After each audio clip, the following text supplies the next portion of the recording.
Hello and a very warm welcome back to KGC Engineering. Today I'm going to show you how to reset all the valves on your Morris Minor 1000. And to do that we're going to need a special tool which is one of these, a feeler gauge. So let's get started. Now then, the first job we need to do is to remove the rocker cover from the top of the engine, and to do that it's just a case of undoing the two bolts that are in the way there. I'm just going to move this hose out of the way as well, pull it around there, just so it's not going to get in our way whilst we're trying to do what we need to do. So get the spanner on and loosen them off. If you're lucky they will undo quite easily, and because we've had this off a fair few times over the years now, they do generally come off quite easily. So pull it off, and same with the back one, and get it going. Do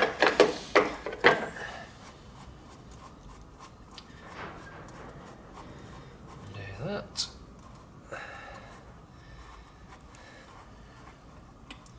Right, so that's loose, and with that loose we should now actually be able to lift the whole of the rocker cover clear. Now hopefully the gasket will come with it. I'm just going to take the hose off the air filter as well, and it should just pop up and out of the way, and that should now reveal the valves. Well, the rocker, this is called the rocker assembly, and these essentially control the import and output for the engine, so it can suck, squeeze, bang and blow. That's what these do. Now to adjust them we've got to have a look at, I'll just zoom in a minute, the actual tops on the far side. Just zoom in a little bit better for you. There we go. And we adjust them using these nuts here, and if you should be able to see that there's a slot in them as well, and that's, we need to put a screwdriver in there when we adjust them. Now when it actually comes to adjusting them, obviously we need to use the feeler gauge, but we've got to do it in a certain order, and it's what's classed as the rule of 9. And the rule of 9 basically states that the valve that you're adjusting must add up to 9. And you think, okay, well how does that work? Well, when you've got 8. So to do it, we can only adjust valve number 1, which is always at the front of the engine, when valve number 8, right at the very back of the engine, are on the opposite peaks to each other. And then you work your way along the engine, totaling up to the value of 9. And this will sort of self-explain itself as we go through it all. But obviously we need to be able to turn the engine over. Now with the Morris 1000, you should, if you're lucky, still have what's called your starting handle. And to do it, you can quite literally put the starting handle in to its usual place at the front, slot it into the starter dog. Do make sure you haven't got the keys in the ignition, because the last thing you want to do is for it to fire up whilst you're trying to do this work. And you can actually turn the engine over, and hopefully you'll be able to see the valves all moving independent of each other as I go around the cam shaft, just by turning the engine over. Now you can make it a bit easier by taking out spark plugs, which will excuse me, by taking out the spark plugs, which will then remove any compression that is in there.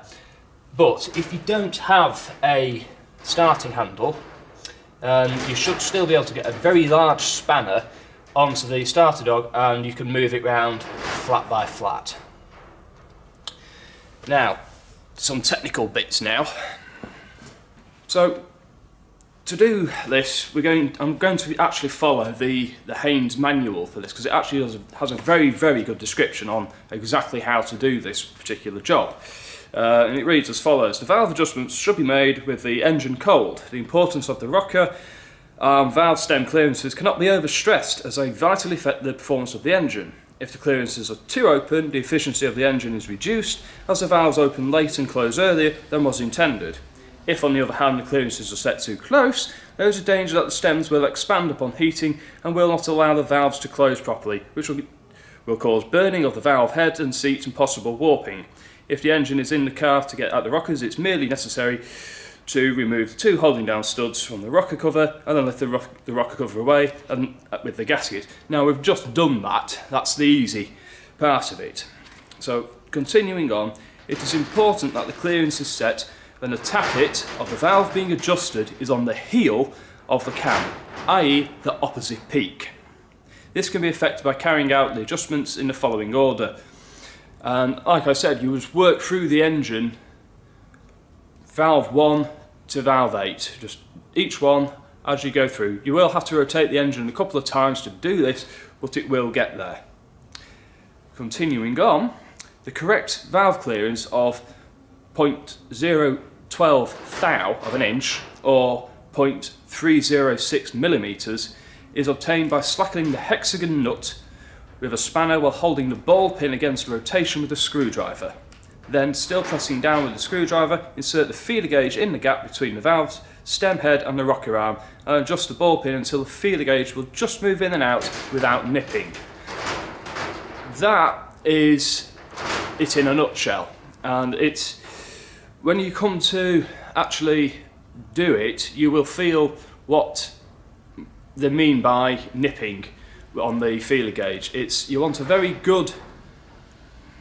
good gap, but you don't want it too tight or too loose that the feeler gauge either goes right through very easily, or you really have to put some effort in to get it out. You want it to be able to slide in and out very nicely. And that's really what you're after. So let's get started. Right. I've actually been quite fortunate that the engine has actually stopped with it in the correct position to actually do valve number 1, because valve 8 is at the highest peak and valve 1 is nice and level, and we can see that because we can actually just rattle it a little bit. Hopefully you might be able to actually hear that rattling.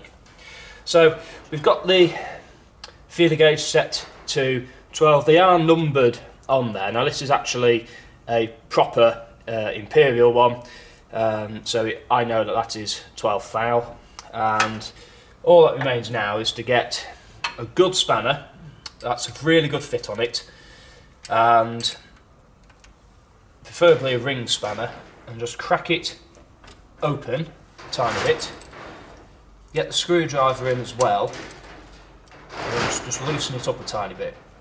So, as it says in the description, you go in and it's between the bottom of the valve rocker arm here and the top of the spring part, just above the split pin type clasp on top of the spring there, and you can see that that's moving in and out quite happily.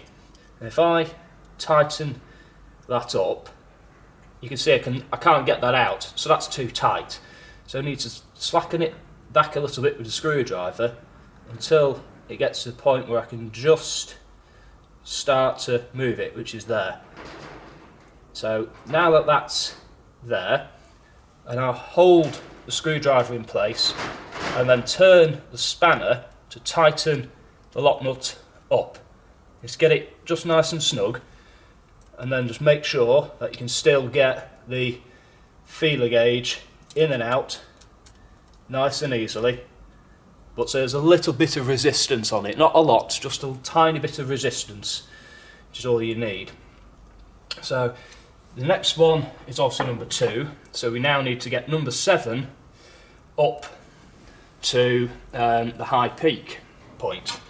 So in with the starting handle and just rotate the engine around until you see that valve 7 drop right down, and when it's right at the top of the peak, just before it starts to head back level, you should find that your number 2 valve here, the next one along, is ready to go, and there should be a little bit of movement on there anyway. So, excuse me, principles exactly the same all the way along. Just open the valve up with the spanner, clean your feeler gauge between each valve, so that way it stops any rogue dirt getting in. And I can't actually get the feeler gauge in there, so I'm just going to nip off the screw with the screwdriver, so I can now get the feeler gauge in, and I'll pull it in and out quite happily and just nipping it back, and it's about there. It's just not too tight, so again just nip it up with the spanner, just check it again, make sure it's nice. Now that's gone a little bit looser, so I'm just going to readjust that.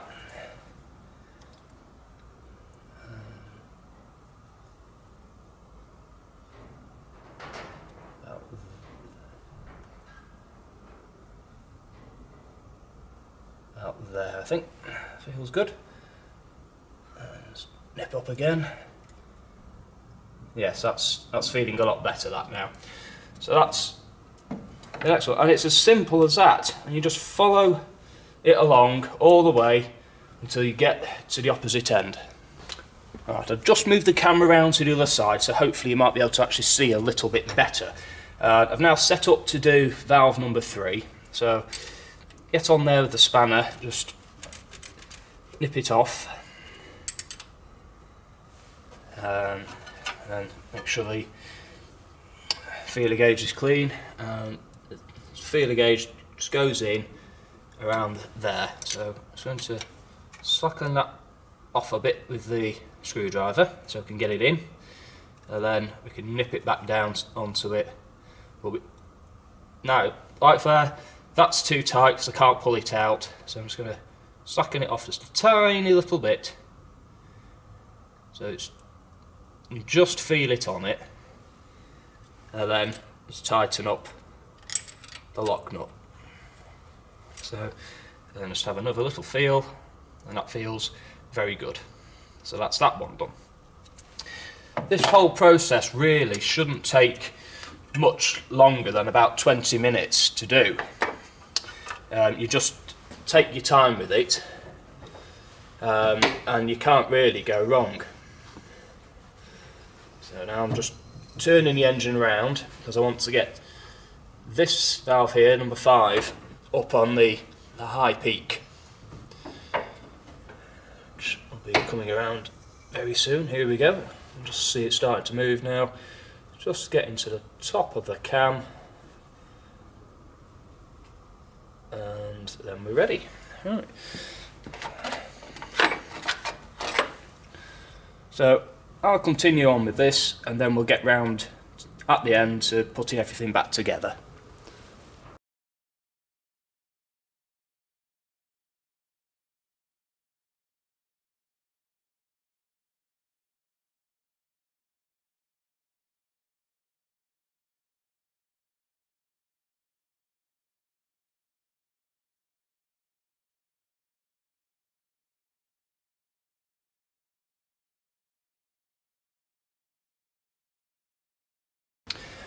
So now we've got all the valves have been set now. So the next thing to do is to give the area around the outside where the rocker cover gasket goes a good clean up. All it needs is a good wipe with a clean rag, or clean it-ish rag, just to get rid of any oily deposits, which there will be some. This means that the new gasket that you put on will seal a little bit better, and it won't be moving around so much either. It's literally just a couple of minutes just to clean that off. And the back. Like so. So this is now ready for the new gasket to go onto the inside of the rocker cover. Now, the rocker cover, as you'll probably notice, got rather, I'll just zoom out a minute, did get rather grubby. And the old gasket, they do become hard and stiff, and they're just not really worthwhile keeping. As you can see, we've actually got some sealant on the inside of the excuse me, the rocker cover. Now that's just to help it stay in place while we put it on, because these are notoriously and well known for the gasket to want to come inside the rocker cover. It's renowned and well known for it. So give the inside of there a good clean up, especially where the gasket goes, and then we'll be ready to start putting some gasket sealant on and the new gasket.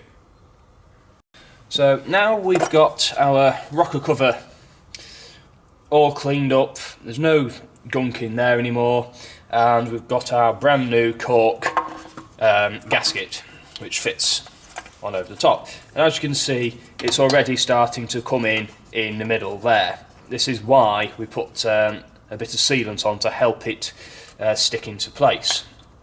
So I'm just going to rest the cover there a moment, and the sealant that we use is this stuff from Stag. It's called Well Seal jointing compound, and it's good stuff, this. You don't need a lot of it, but you just run a good run basically around the rocker cover gasket, not the gasket, the actual rocker cover, it all the way around. It is quite potent, this stuff, so try and do this in a fairly well ventilated area. Once you've got it all the way around, lay that back down on there. Oh yes, I can smell it coming through now. Put the lid back on and put that to one side, and then we just place the new cork gasket on the top, and you can see already it's still trying to bend inwards, which obviously you want to try and avoid as much as you can. Well, this is where the jointing compound comes into its own, because it will hold it eventually. Just take a couple of minutes to just go off enough. Hopefully.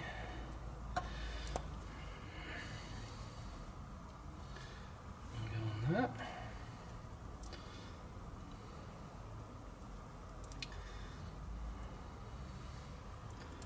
It's just a case of just trying to get it as level and as even around the cover as you can.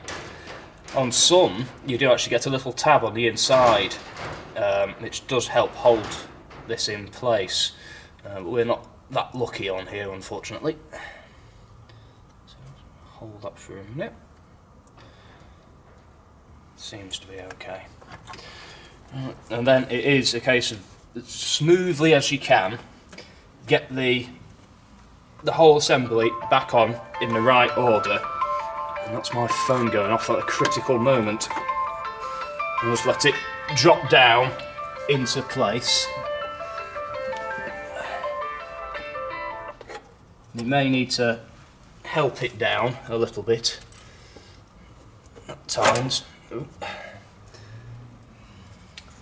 That's not going on at the back for some reason. Oh, there we go. I think we're there. Just bend that back on to filter there. So that should now actually be in place, but I don't feel it's gone on particularly happily there, it must be said. Let's just have that a little bit of a wiggle.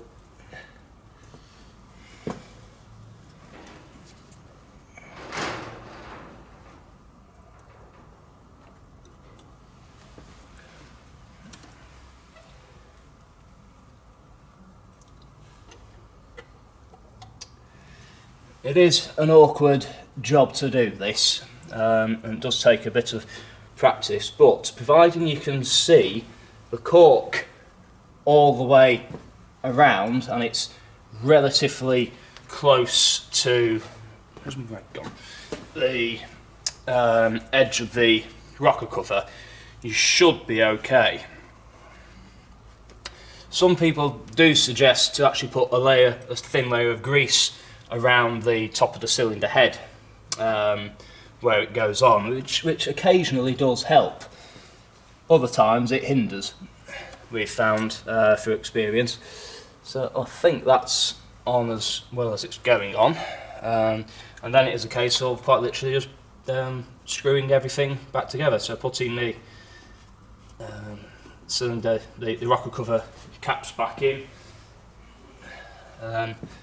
tightening them up. Now they don't need to go mega tight because they're only holding this in place. It's not under any pressure or anything, so it is just to get it down in place. But do watch the cork as you go down with it, because sometimes it will try and jump inside, which can be quite frustrating when you get it just down. You think, oh yes, got it, and then all of a sudden it's jumped in on you. So do be aware of that, and obviously make sure you get it the right way around as well, as that helps immensely.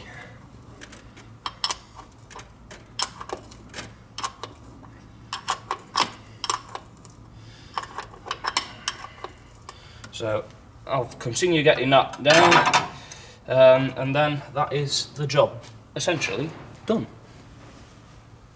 Well, I hope that you've enjoyed this video, and if anything, it's shown you how to reset the valves on your car. It does help to do this on a relatively regular basis. I like to try and do it every 6,000 miles or so, because it just helps keep everything well maintained, but also keeps the power there. Because if you allow it not to, if you give yourself time and don't allow, let me start that again.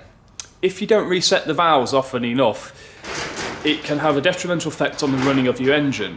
So therefore the running of the car becomes problematic as well. So by resetting the valves, you can regain a couple of horsepower, not necessarily massive amounts, but it certainly provides a bit more oomph to the engine. Well, that's certainly what we've found through experience. Anyway, we hope that you've enjoyed this video, and if you have, don't forget to give it a like. Do feel free to share our videos around as well. We're happy for you to do that. Also, please do hit the subscribe button. It really makes a difference to the channel. And don't forget to join us next week for another really good classic car restoration video. So until then, happy classic motoring.